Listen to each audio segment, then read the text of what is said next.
ഇന്നത്തെ പണി നടക്കുന്നത് നമ്മൾ ഫില്ലർ വീതി കൂട്ടുന്ന പരിപാടിയാണ്.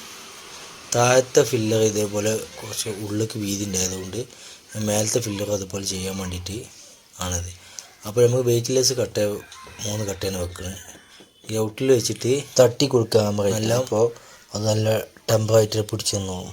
പിന്നെ ബാക്കിയുള്ള സൈഡുകൾ നമ്മൾ ഗ്രൗട്ട് വെച്ചിട്ട് തന്നെ ഫില്ല് ചെയ്തെടുക്കും. ഗ്രൗട്ടല്ല സ്ട്രോങ് ആണ്. അപ്പോൾ അങ്ങനെയാണ് നമ്മൾ ചെയ്യുന്നത്. അപ്പോൾ ഏകദേശം 3 കട്ടയും വെച്ചിട്ട് ഫില്ല് ചെയ്തിട്ട് സൈഡിൽ ബാലൻസ് വരുന്ന സൈഡുകളിൽ നമ്മൾ ഗ്രൗട്ട് വെച്ച് ടച്ച് ചെയ്യണം, അത് സ്ട്രോങ് ആയി. എന്നിട്ട് വേണം നമുക്ക് തേക്കാൻ. എന്നിട്ട് ഇത് വീതി കൂട്ടിയിട്ട് അടിയത്തെ അങ്ങനെ 2 ഫില്ലറിൻ്റെ പണി ഏകദേശം കഴിഞ്ഞതാണ്. 2 ഫില്ലറും പണി കഴിഞ്ഞ് ഇനി നമുക്ക് തേച്ചിട്ടുള്ള വീഡിയോ ആണിത്. തേച്ച് പൊട്ടിയിട്ട വീഡിയോ ആണിത്. പിന്നെ തേക്കുന്ന വീഡിയോ ഒന്നും എടുത്തിട്ടില്ല. ഇതാണ് അടുത്ത പുതിയ വീഡിയോയുമായി വരാം. Okay, by.